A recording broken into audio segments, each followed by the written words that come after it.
viviendo, predicando y enseñando el Evangelio.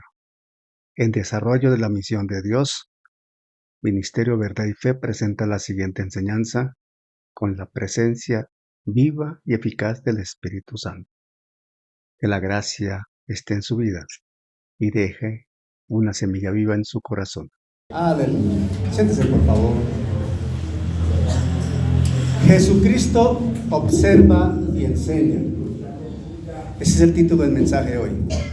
Jesucristo observa y enseña. Jesús en algún momento dijo: este pueblo de labios me honra, pero Él está lejos de su corazón. Y algo que hoy perfectamente está reflejado en el mundo inicialmente, pero con mayor tristeza, hay que decirlo, y hay que hablarlo con tristeza, pero asumirlo con la verdad bíblica, porque la Escritura lo anuncia. Hoy vemos cómo la iglesia, en una inmensa mayoría, los creyentes o los que se llaman creyentes, adolecen de identificarse con Jesucristo. No hay identidad en Jesucristo. No hay identidad en Jesucristo. Por eso vemos comportamientos como los que vemos. Por eso conductas como las que se observan en muchos creyentes. Se necesita, amada familia, se necesita con suma urgencia que cada creyente, cada persona que ha nacido de nuevo, y voy a hablarle a gente que ha nacido de nuevo. ¿Quién me dice amén? Amén. Estoy hablando con personas que han nacido de nuevo, porque esto es espiritual. El que no ha nacido de nuevo no lo va a entender. Y el Espíritu Santo va a tomar la palabra y la va a depositar y va a trabajar en aquel que ha nacido de nuevo. Amén. Y que abre su corazón, abre sus sentidos espirituales a recibir lo que el Señor está manifestando, lo que el Señor está enviando. Por eso la Escritura misma dice que la palabra no volverá a Él vacía, sino que cumplirá todo propósito para lo cual ha sido enviada. Amén. Amén. Es necesario conocer más al Señor. Es necesario conocer al Señor a un nivel de que Él es indispensable. Amén. Atentos, Jesucristo es indispensable para uno como creyente. El mundo no lo entiende así. Un simpatizante de Jesús no lo entiende así. Un seguidor de Jesús no lo entiende así. Alguien de las multitudes que hablan de Jesús no lo entiende así. Pero el Hijo de Dios, la hija de Dios, lo debe entender así. Amén. Jesucristo es indispensable. Por ello mismo, el ejemplo de Jesús, que refleja los evangelios, que explica las epístolas, que profetiza las escrituras, que anuncia toda la Biblia, hay que estudiarlo y seguirlo, aplicarlo, obedeciéndolo. ¿Quién dice amén? Amén. Necesitamos ver ese testimonio de Jesús, considerar ese ejemplo de vida de Jesús, porque Él es un ejemplo que nosotros debemos seguir. Él es nuestro ejemplo. Y hay que trabajar bajo esos principios. Hay que trabajar necesariamente bajo esos principios. Él es el verdadero, que se reveló a sí mismo, reveló al Padre y vino a la tierra a generar una revolución espiritual, en el sentido que sacó a la gente de su comodidad de acciones, de hacer y hacer y hacer, para llevarlo al contexto del ser. ¿Qué eres? Desde adentro se manifiesta lo que somos. ¿Me estoy explicando? Jesús vino a enseñar esto. Por eso, cuando vemos inicialmente, vamos a primera de Juan 5:20, introducción del mensaje. Primera de Juan 5:20, dice la Escritura en estos términos. Primera de Juan 5:20. Dice la Escritura así: pero sabemos que el Hijo de Dios ha venido. ¿Quién sabe que el Hijo de Dios ha venido? Amén. Pero ¿quién sabe también que el Hijo de Dios volverá? Amén. Atención a esto. ¿Sabían ustedes que hay doctrinas, hay enseñanzas donde se le dice a la congregación que Jesús ya vino y que no va a volver. Así están enseñando en muchas partes.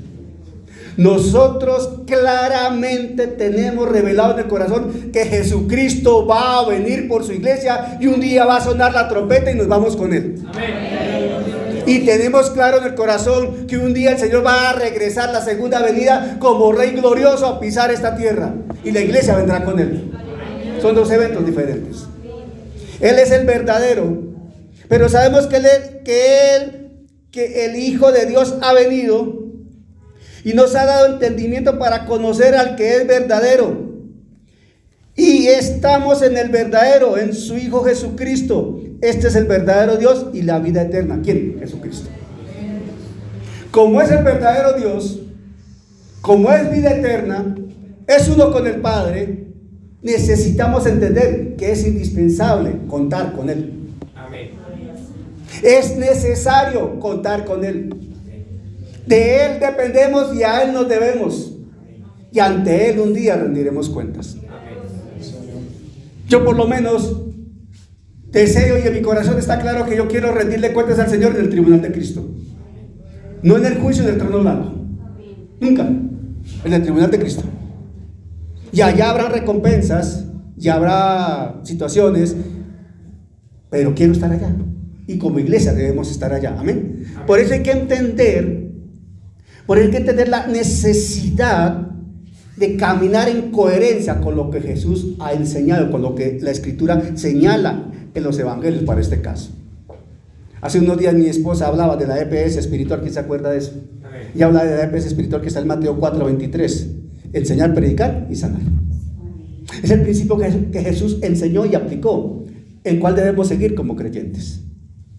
Entonces, en virtud de esa necesidad de ser conscientes de la importancia de conocer más al Señor y su ejemplo, su dirección, los pasos que Él dio, vamos a empezar hoy a estudiar lo que se llama el Sermón del Monte. El Sermón del Monte comprende el capítulo 5, el capítulo 6 y el capítulo 7 de Mateo.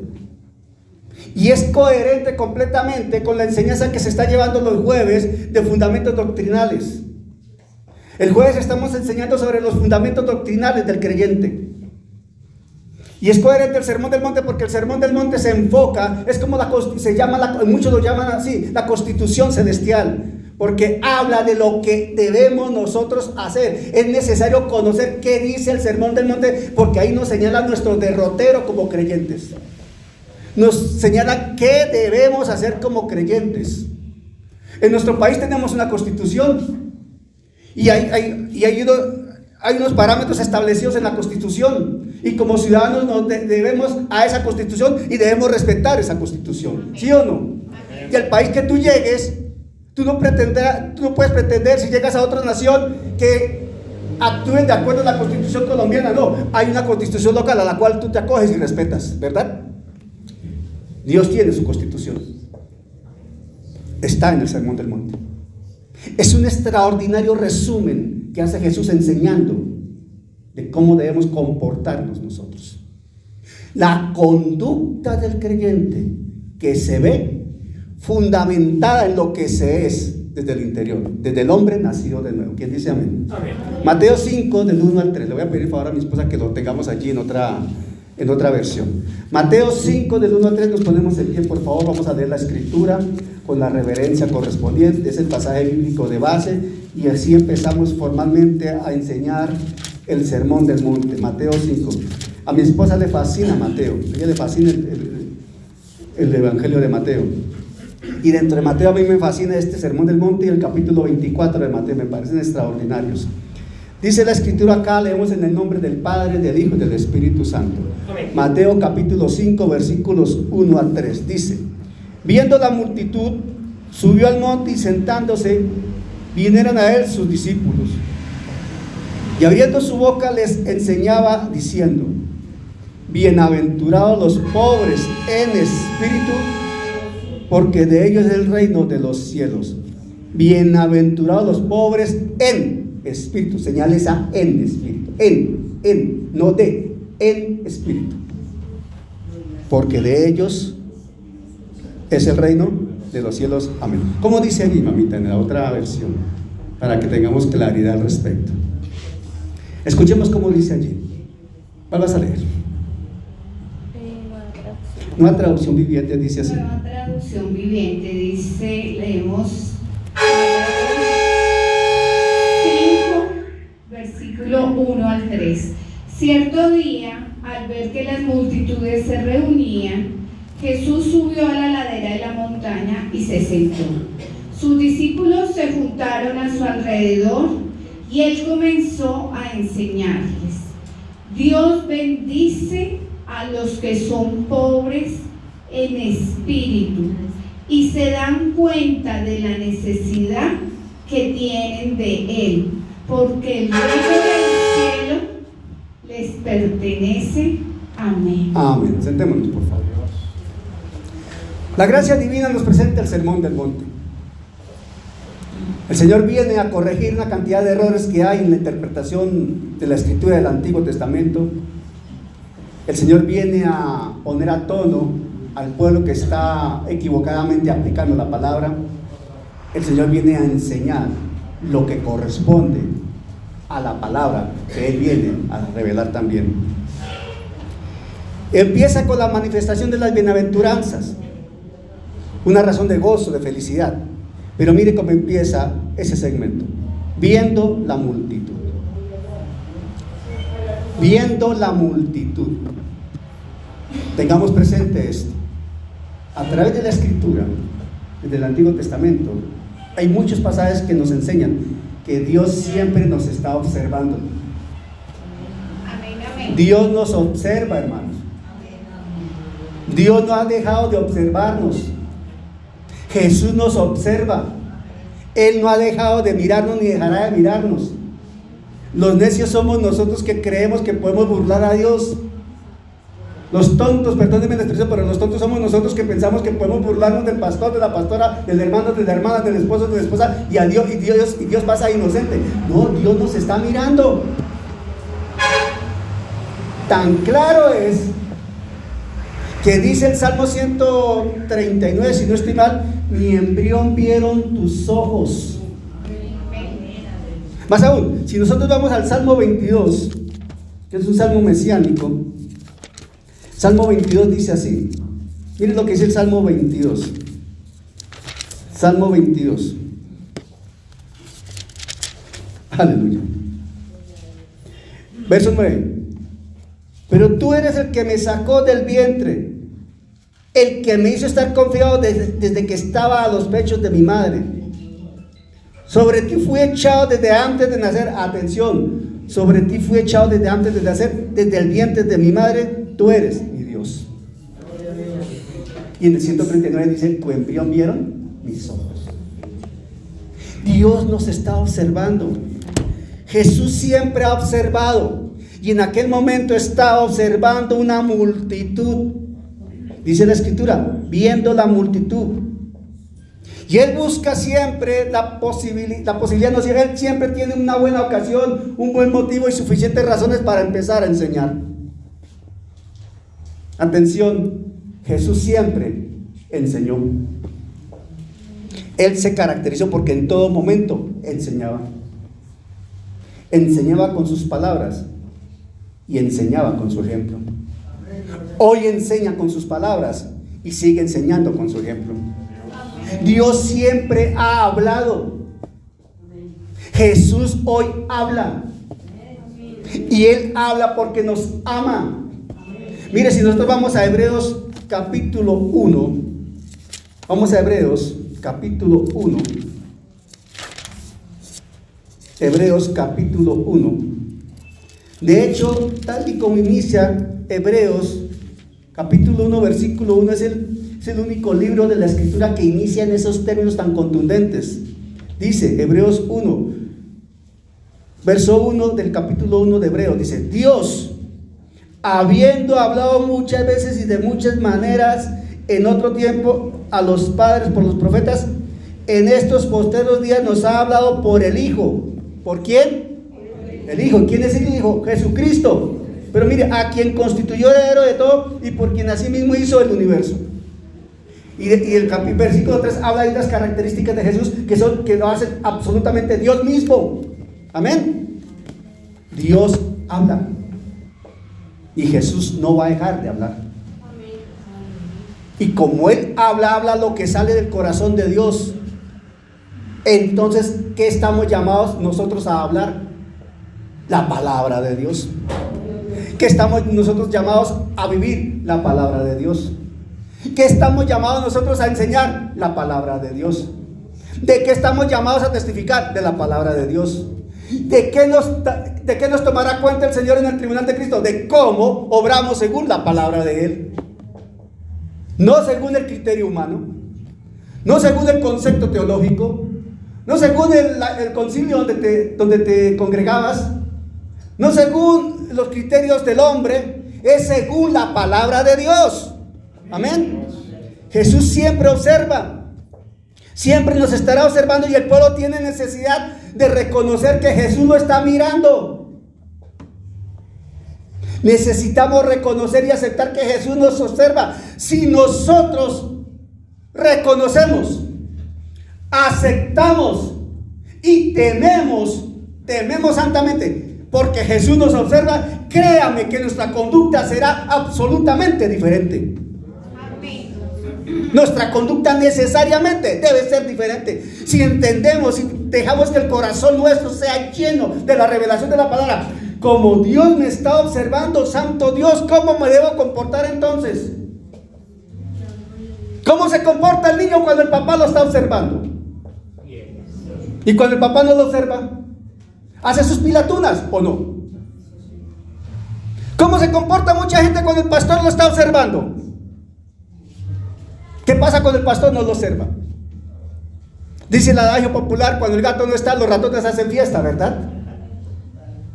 Pero es que nosotros no podemos hacer fiesta, porque es que Jesús nunca dejará de observarnos. Y tanto aún que no solo nos observa, es que está en nosotros, porque somos templo de su Santo Espíritu. La iglesia adolece de ese nivel de revelación. Por eso vemos tantas barbaridades en la conducta de muchos creyentes, en las enseñanzas de muchos pastores, en las enseñanzas de muchos maestros de la Escritura, porque creen que pueden hablar cualquier cosa sin darse en cuenta que le van a entregar cuentas a Dios por lo que viven, por lo que enseñan, por lo que predican. Hermano, pararse aquí no es un juego.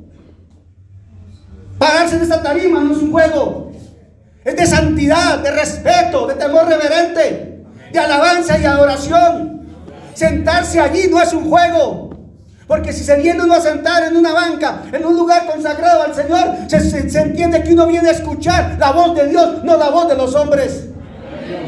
Y si uno escucha la voz de Dios, escucha lo que el maestro enseña, entonces se entiende que uno permite que el Espíritu Santo obre para ser transformado. Y en consecuencia, allá afuera, uno debe evidenciar el poder transformador de la palabra. ¿Quién dice amén? Por eso las bienaventuranzas. Por eso el sermón del monte. Por eso lo que Jesús enseñó a lo largo que registró Mateo en 3 capítulos. Y nos vamos a durar un buen tiempo estudiando esto. Pero es necesario tomar ese nivel de conciencia, de revelación, de cómo nos debemos comportar, de cuál debe ser nuestra conducta. La iglesia adolece de esto. Da tristeza a veces ver lo que se ve y más tristeza escuchar lo que se escucha.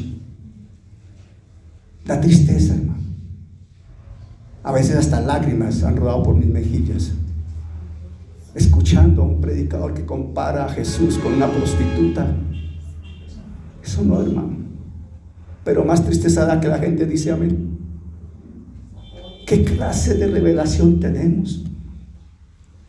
No nos estamos invitando a escuchar como sordos espirituales.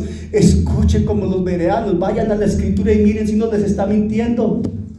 Pero ante todo vayan al Espíritu Santo y pidan revelación y guía del Espíritu Santo para ver si lo que se les está transmitiendo corresponde o no a la voluntad divina. Aquí nos paramos con temor y reverencia. Llevo más de 20 años predicando la palabra y siempre en mi corazón hay temor por predicar la palabra, porque no quiero fallarle a mi Señor, porque tenemos responsabilidad No solo con usted, ante todo con Dios, hay que entender eso. Y nosotros como creyentes tenemos una responsabilidad, no solo con nosotros, con nuestra familia, tenemos una responsabilidad con Dios. Amén. Con Dios. Amén. A Él le vamos a dar cuenta qué hicimos con el don y la gracia del cielo, el Evangelio. Por eso hay que tener conciencia de la dimensión de lo que es Jesucristo para nosotros y su palabra. Pero ¿qué sucede? Aquí dice: viendo la multitud, subió al monte y sentándose, vinieron a él sus discípulos. Cuando dice aquí que subió al monte y se sentó, habla de un nivel de autoridad que tiene el Señor para hablar como lo que Él es, Dios. Amén. Cuando la Escritura habla de se sentó, y en un nivel alto habla de autoridad, de señorío, de majestad. Y dice: vinieron a él sus discípulos. O sea que hay un grupo de personas que vienen a él a escucharlo también. Habla de una multitud y señala la Escritura dos grupos humanos. Una multitud que está escuchando al Señor, pero hay un grupo especial que son los discípulos. Y aquí hay una connotación muy particular. El Señor le habla a toda la humanidad, porque toda la humanidad tiene acceso a la Escritura, ¿o no? Al Evangelio. Y la obra de la cruz es para toda la humanidad, pero solo unos tienen la revelación, los discípulos. Si tú eres discípulo, discípula del Señor, tienes esa revelación y te haces al lado del maestro a escucharlo. No como Marta, ocupada. No podemos actuar como Marta, ocupados. Debemos ser como María. María se sentó y el Señor hablaba. ¿Y ella qué hacía? Escuchaba. ¿Y Marta qué hacía? Seguía barriendo, llevando el trasto. Señor, mira que mi hermana no me ayuda. Y ella ocupada. Y María recibiendo. El Señor le dijo: ella, eso, lo que ha hecho ella es lo mejor. Atención, cuando tú estás sentado ahí, no puedes estar en quehaceres mentales, ocupado mentalmente en otras cosas, pensando qué fue lo que sucedió ayer, qué va a pasar con el almuerzo, será que mañana esto, será que pasado mañana aquello, porque entonces yo aquí estaría diciendo: ¿y ahora qué voy a hacer con el carro que ayer me lo estrellaron? ¿Y ahora qué voy a hacer con el carro? Ay, Dios mío, ¡no! Aquí estamos atentos a lo que el Señor habla. No venimos a distraernos con cosas ajenas. Aquí venimos a escuchar y a escuchar la voz de Dios. Si no escuchamos la voz de Dios, no vamos a alimentarnos. Y si no nos alimentamos, nos vamos a quedar débiles espiritualmente. Y si somos débiles espiritualmente, caemos, flaqueamos y somos víctimas del enemigo de la justicia. Hay que entender que el Señor está atento a sus discípulos. Y los discípulos van a Él. Porque bien dijo uno de ellos: ¿y a quién iremos, Señor, si solamente tú tienes palabra de vida eterna? Cuando el Señor les confrontó, les dijo: ¿y también ustedes se van a ir? Porque muchos se habían ido, ¿verdad? ¿Y ustedes también se van a ir?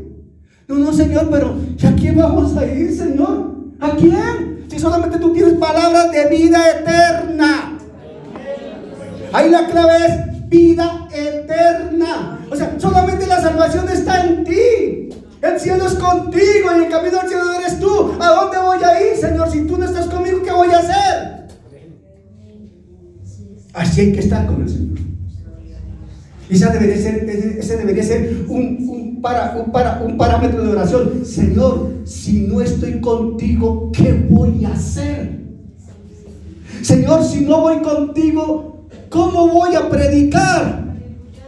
Señor, si no voy contigo, ¿cómo voy a ministrar la alabanza? Señor, si no voy contigo, ¿cómo voy a adorarte? Señor, si no voy contigo, ¿cómo voy a hacerte testimonio? Señor, si no estoy contigo, entonces ¿qué va a pasar de mí, de los Están los discípulos ahí. Y abriendo su boca les enseñaba diciendo. El Señor abrió su boca para enseñar. Y dice: bienaventurados los pobres en espíritu, porque de ellos es el reino de los cielos. Uno puede pasar ligero esa expresión: bienaventurados los pobres en espíritu, porque de ellos es el reino de los cielos. Amén. Bienaventurados los que lloran. Y sigue. Pero hagamos un alto ahí. Hagamos un alto ahí. Hay dos grupos humanos: la multitud y los discípulos. ¿Tú a qué grupo humano perteneces? ¿A la multitud o a los discípulos? Amén. A los discípulos. ¿A cuál grupo humano perteneces? ¿A la multitud o a los discípulos? Tú debes pertenecer al grupo de los discípulos, que somos los menos. Nosotros no pertenecemos a multitudes. ¿Por qué? Porque grandes multitudes seguían al Señor. ¿Amén o no amén? Amén. Grandes multitudes seguían al Señor. El domingo de Ramos, que se llama, una multitud salió a recibirlo, pero gran parte de esa multitud lo estaba condenando. Crucifícalo, crucifícalo, crucifícalo. ¿O no? Y unas pocas mujeres estuvieron el viernes al pie de la cruz. ¿Dónde está la multitud? Grandes multitudes seguían al Señor. Una gran multitud había el día del milagro de los peces y el pan. Dice la escritura 5,000 hombres, ¿verdad? Pero como los hombres no andan solos, y en aquel entonces menos, estaban las esposas y los hijos, de pronto algún primo por ahí, algún tío por allí. Entonces se entiende que eran como 15,000 personas por lo menos. Y el Señor hizo un milagro portentoso para alimentar cerca de 15,000 personas. Y esas personas después siguieron al Señor, ¿por qué? ¿Porque lo querían escuchar a Él o porque querían alimento? El Señor mismo les dijo: ustedes me siguen porque les he dado de comer. Y la expresión del griego es fuerte, porque dice, la expresión del griego que usa allí el Evangelio dice: ustedes me siguen porque les he dado de tragar. Así claramente dice la escritura en la versión griega. Porque seguían al Señor por eso. Por eso muchos vienen a la iglesia buscando un milagro, buscando un trabajo, buscando algo. Pero se han olvidado que a la iglesia se viene buscando al hacedor de milagros, buscando a la fuente de la gracia, buscando al Señor de la salvación, que es muy diferente. Y por eso muchos salen de la iglesia decepcionados. No, Dios no cumple. No, Dios no da lo que promete. Ese es puro cuento. Yo necesitaba, hermano, 5 millones de pesos para pagar esa deuda. Pero, hermano, mire, yo fui a la iglesia 3 veces, hermano, 3 veces, y hasta ofrendé. Y no me dio nada. Hermano, ¿y usted por qué da 5 millones? No, en el casino usted me dio 5 millones y necesito pagar allá, si no, vea, hermano, me mandan desde la moto. Y fue a la iglesia a pedirle al Señor que le dé 5 millones de pesos. Sí, yo ofrendé, hermano, yo le pedí al Señor. Y como no me dio los 5 millones, yo por allá no vuelvo. A ver. Porque alguien le dijo que si creía en Jesucristo, Jesucristo le iba a suplir los 5 millones de pesos. ¿Qué evangelio es ese? ¿Me estoy explicando? ¿Qué evangelio es ese? Eso no es evangelio, eso no es lo que la Biblia dice. Por eso multitudes seguían al Señor. Y hoy día se llenan estadios, multitudes, miles y miles en un estadio, escuchando un concierto, escuchando una charla motivacional. Pero de la Biblia, de justicia, de pecado, de justicia y de juicio no se habla.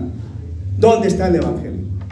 Esas multitudes solo escucharon algo, pero no ha sido presentado el Rey de justicia, el Príncipe de la paz. No ha sido presentado Jesucristo, el Hijo del Dios viviente.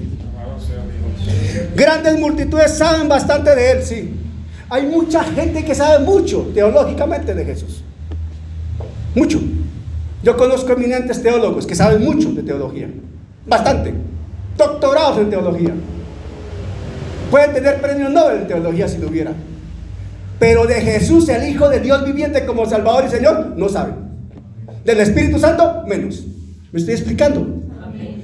Muchos, grandes multitudes saben algo de Él, sí. Muchos saben algo de Él. Así como muchos no saben nada de Él.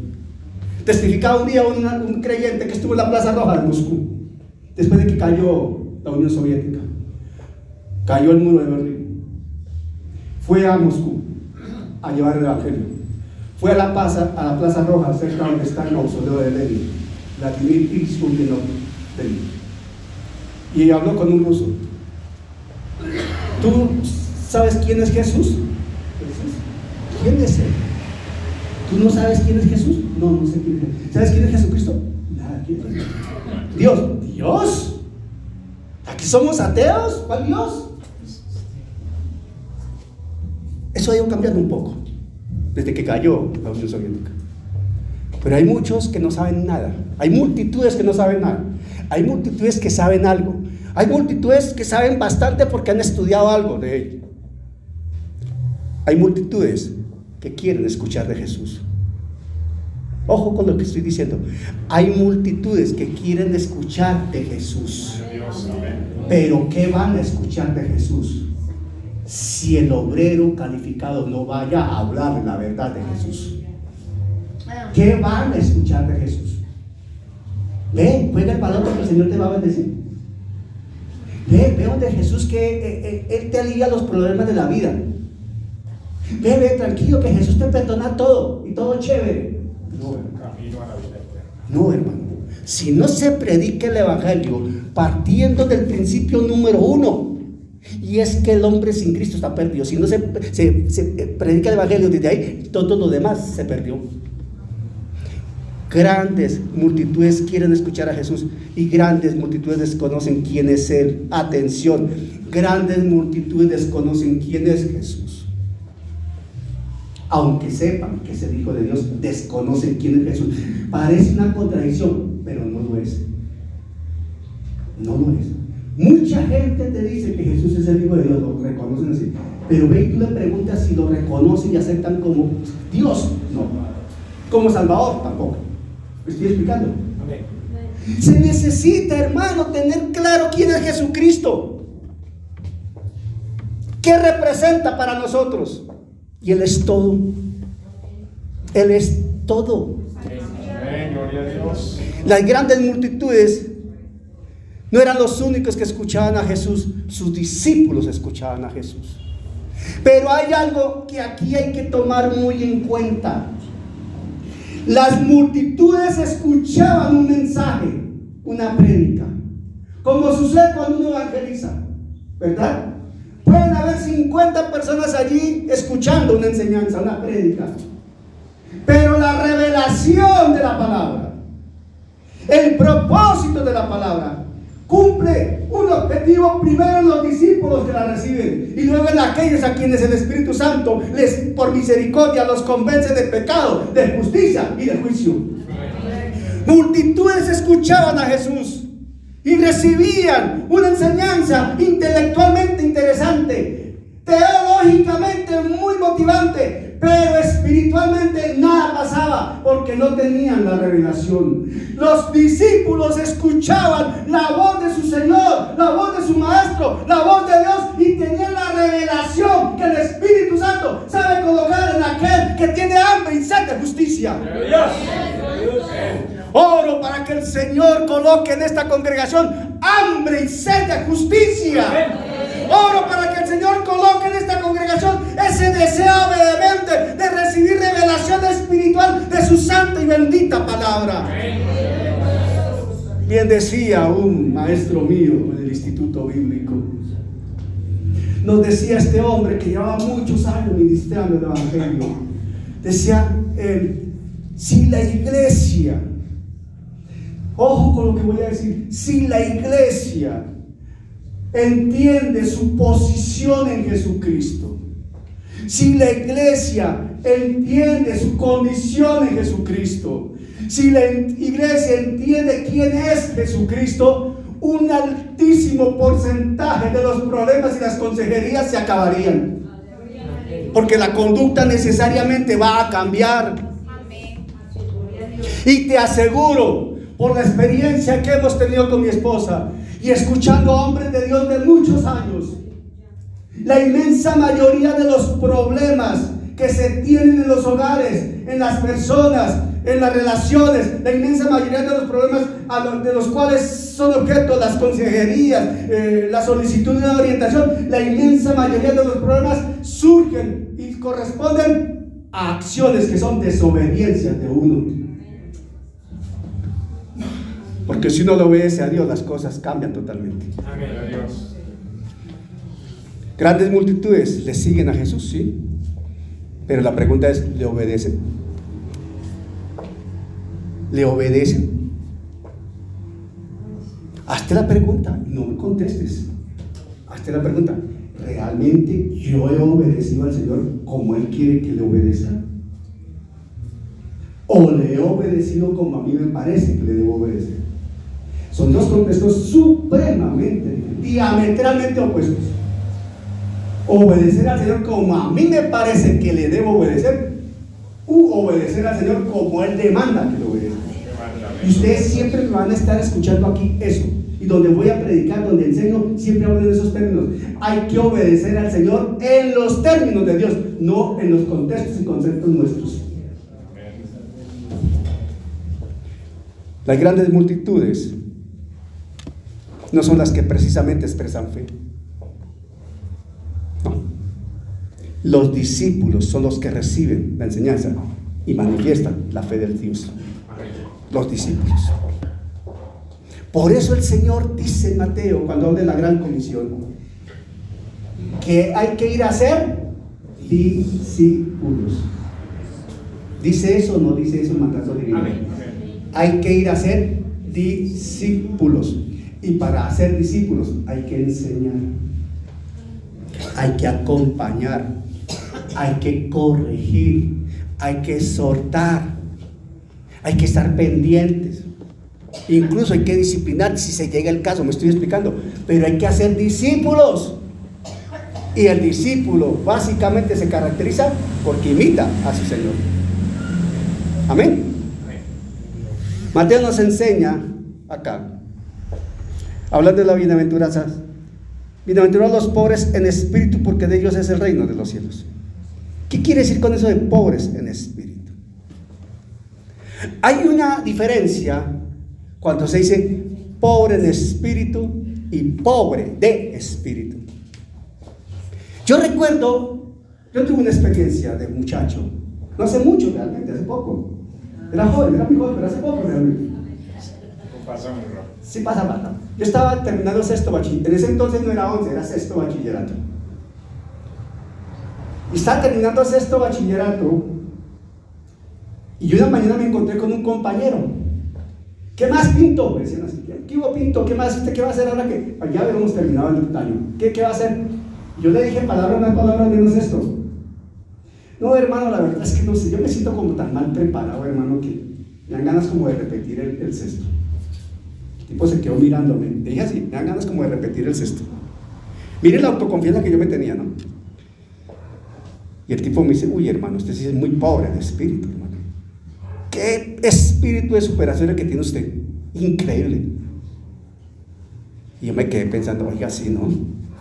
¿Cómo así que repetir el sexto? ¡Qué increíble! Miren la actitud que uno a veces puede asumir. Estoy explicando. Una persona pobre de espíritu se caracteriza porque habla de una manera tan negativa muchas veces. ¿Si han escuchado gente que son muy negativos? Sí, señor. Es increíble, oiga. Son negativos a más no poder. De verdad. Uno dice: ¿pero qué le pasa? ¿Por qué tiene que hablar así? Yo no le estoy diciendo que salte de la euforia y que no, pero ponga las cosas en una proporción, digamos, apropiada, ¿no?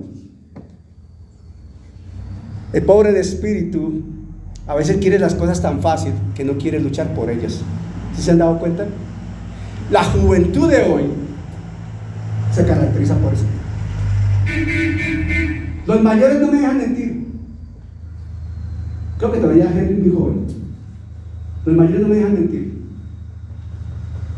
De un tiempo para acá, de la década del 80 para acá, a raíz del narcotráfico y la economía ilícita y todo esto, nuestra juventud ha tenido un problema muy grave, y es el dinero rápido y el dinero fácil.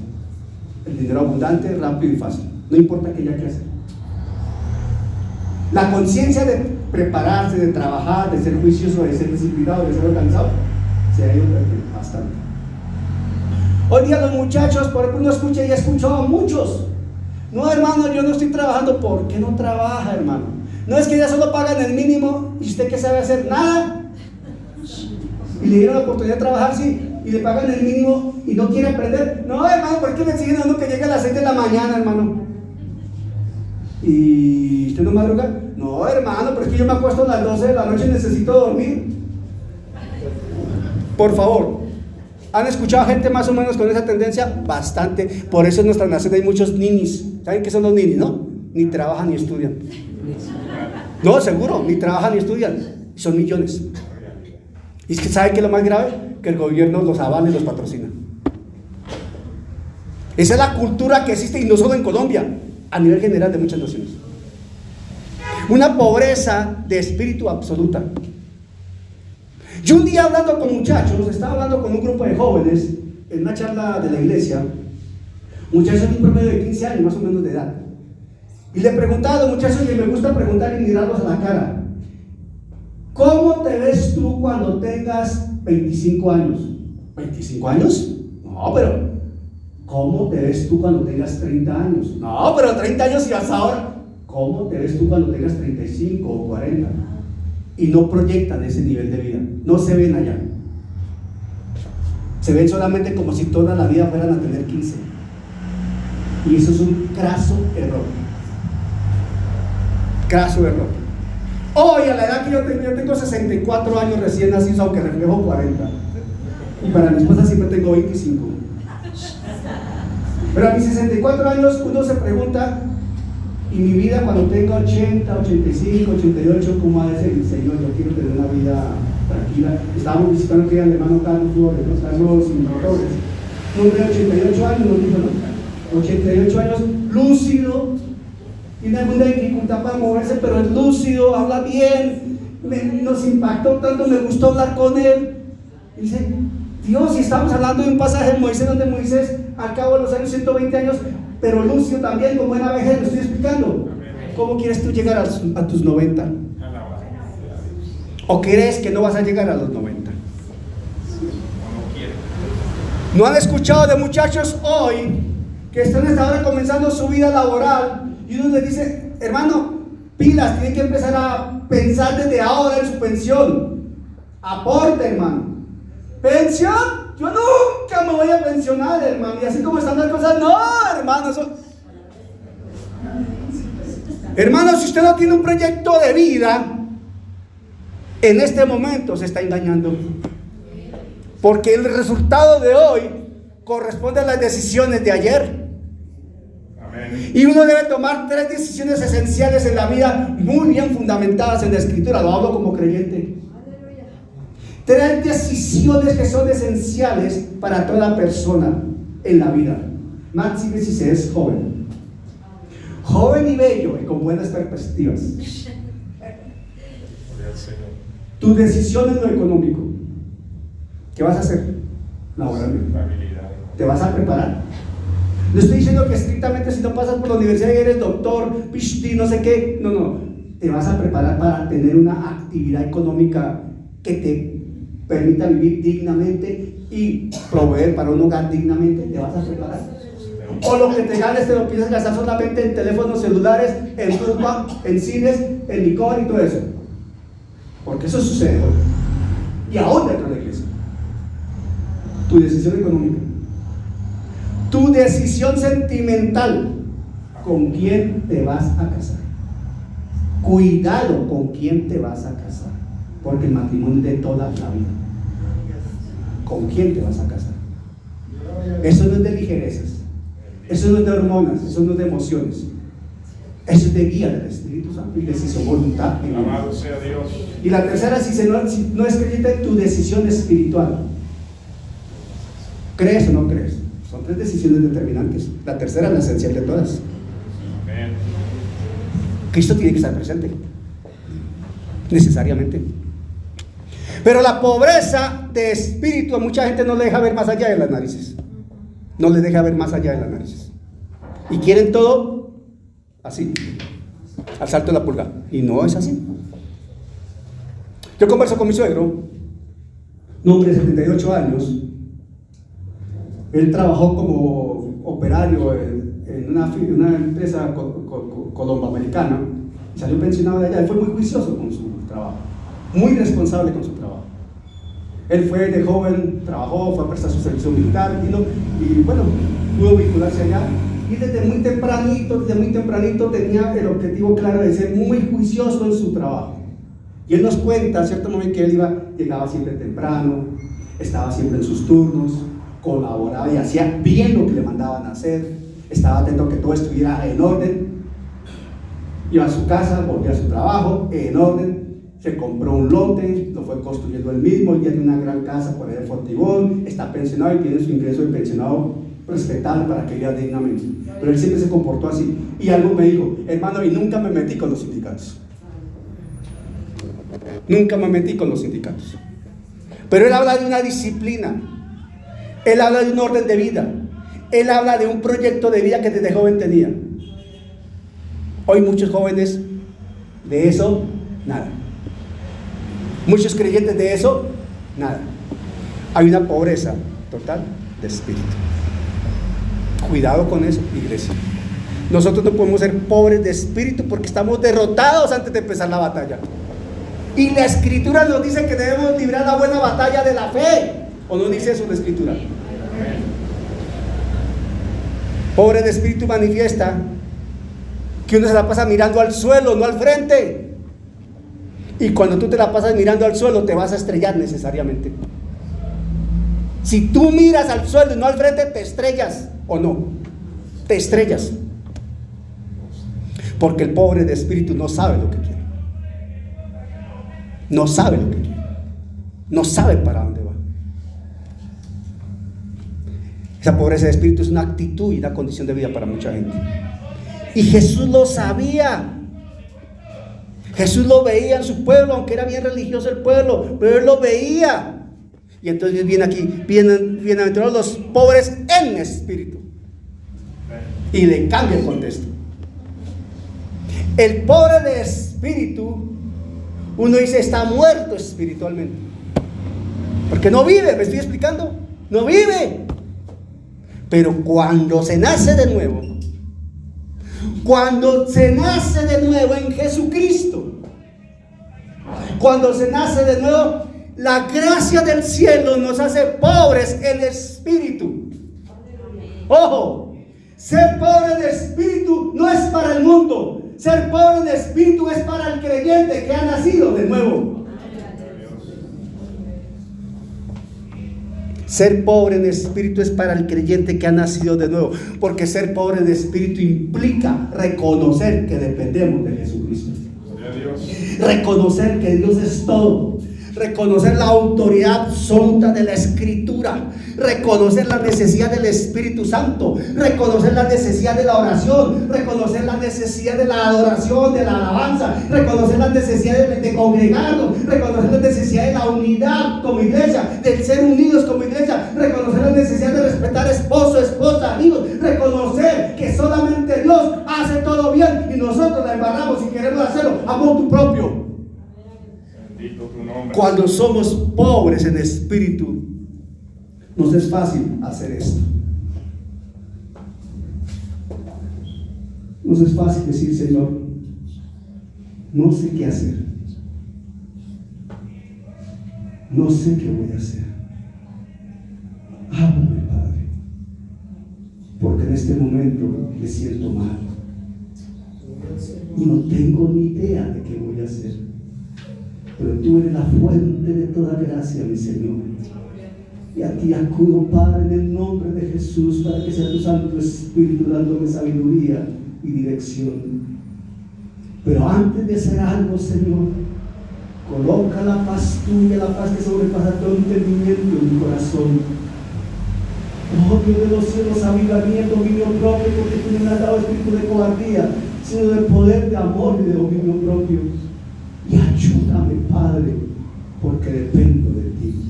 Gracias, Padre, en el nombre de Jesús, porque sé, Señor, que tú me escuchas Y sé porque tu palabra me dice que el que cree en ti no será avergonzado.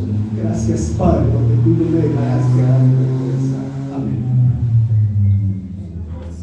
Se necesita ser pobre en esto. Porque cuando se es pobre en espíritu, tú no tienes problema de humillarte ante Dios. Señor.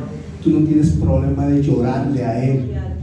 Tú no tienes problema de derramar tus lágrimas ante Él. Tú no tienes problema de reconocer que de Él viene todo tu sustento, tu pronto auxilio, que Él es tu pronto y oportuno auxilio, y la fe que sobrepasa cualquier dimensión de entendimiento humano va a estar en ti. Dice: Señor, yo sé que tú lo vas a hacer. ¿Cómo lo vas a hacer? No sé, pero tú lo vas a hacer. Señor, gracias porque esa paz que sobrepasa todo entendimiento está en mi corazón, y de pronto explota tu corazón con una alabanza, con una adoración, con una aleluya, con un gloria a Dios, con un gloria a Dios. Padre, gracias, te amo, Padre. Gracias, Padre, gracias, Padre, porque estás en esa condición de ser pobre en espíritu.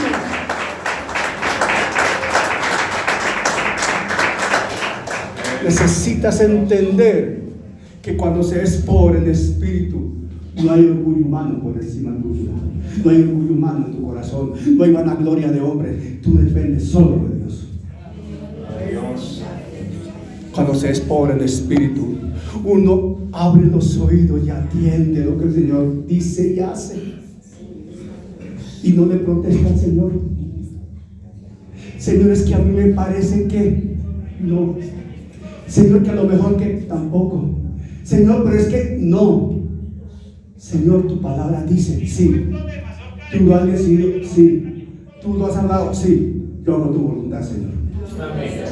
Y eso cuesta. Eso cuesta. Le cuesta la carne, le cuesta el orgullo, le cuesta la vanagloria, le cuesta la soberbia, le cuesta al hombre y a la mujer que cree que porque tiene méritos humanos puede hacer lo que quiera ante Dios. Pero es que ante Dios no hay nadie más grande que Él. Tú puedes ser muy grande en este mundo, pero siempre serás pequeño ante Dios. Tú puedes ser grande entre los grandes humanos, pero siempre serás pequeño ante Dios. Tú, ante ti de pronto los hombres podrán venir a rendirte reverencia, pleitesía, lo que sea, pero ante Dios tú también te vas a humillar. Entonces es necesario saber escoger. Es necesario saber escoger. Si eres pobre de espíritu, un día tendrás que humillarte ante Dios, confesando con tu boca que Él es el Señor y escuchando seguramente la sentencia que vas para el lago de fuego. Pero si eres pobre en espíritu, permanentemente vas a estar humillado ante Dios, y un día estarás en el cielo, estarás allá en la gloria con Él, acompañándolo a Él, justo en el día del juicio del gran trono blanco. Porque el día del juicio del gran trono blanco, Jesucristo estará acompañado de su esposa, la iglesia, y la iglesia será testigo directo de lo que el Señor va a decirle a aquellos condenados por la eternidad. Yo sé que esto suena escatológicamente para unos como una locura. Es lo que la Escritura enseña, y es lo que nosotros creemos.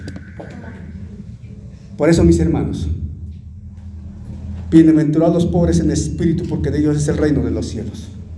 Se necesita ser pobre en espíritu, porque si has nacido de nuevo, tú entiendes ante quién acudes tú.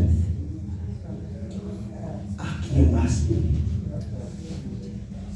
¿A quién vas a acudir? ¿Ante quién vas a ir?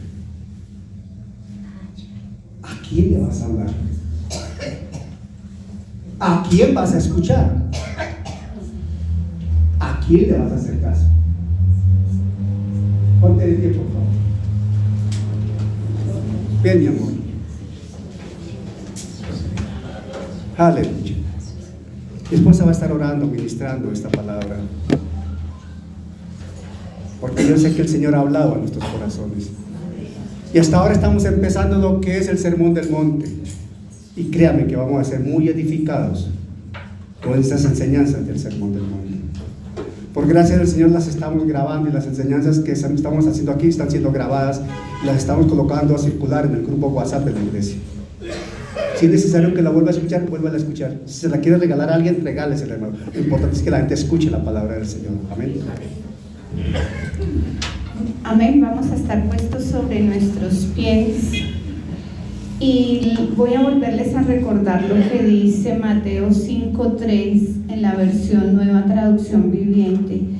Dios bendice a los que son pobres en espíritu, porque se dan cuenta de la necesidad que tienen de Él, porque el reino del cielo les pertenece. Señor, en esta mañana te queremos dar a ti toda la gloria, toda la honra, Señor.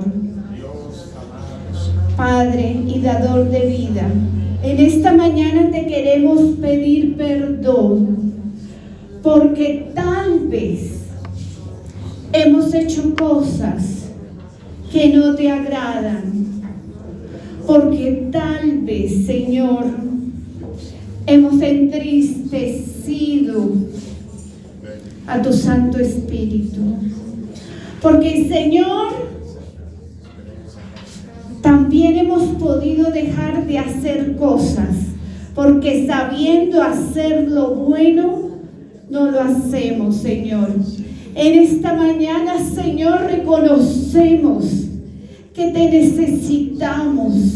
Te damos gracias por la enseñanza, por la predicación. Hemos entendido la diferencia entre ser pobres de espíritu y ser pobres en espíritu. Entendemos, Señor, esta mañana y nos queda claro que te necesitamos, que te pedimos perdón. Hermano, si usted siente que está en deuda con Dios, allí en el sitio donde está usted, póngase a cuentas con Él. Pídale perdón, Señor, perdóname. Me he equivocado, Señor. He hecho cosas que no te agradan, Señor. Perdóname también, papá, si tal vez he dejado de hacer cosas, pudiendo hacerlas que son buenas, Señor. Perdona, Señor, en esta mañana mi caminar, mi entrar, mi salir. Perdóname, Señor. Te pido, Señor, que cambies mis vestiduras, que están sucias y manchadas por vestiduras blancas, Señor.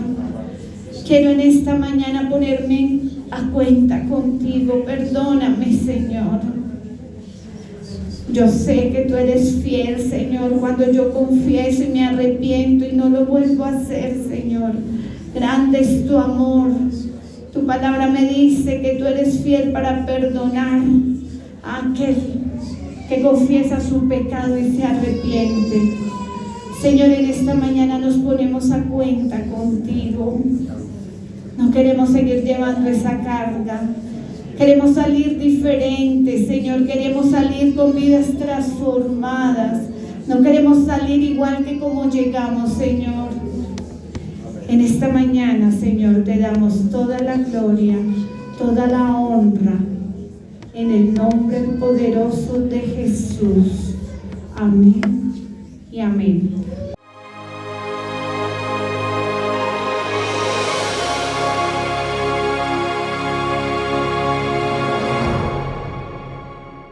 Gracias al Señor por su obra en cada corazón, con su palabra viva, y que sea el Espíritu Santo generando en ustedes un amor profundo por la palabra del Evangelio de Jesucristo, para alabanza de su gracia y gloria de su nombre. Amén.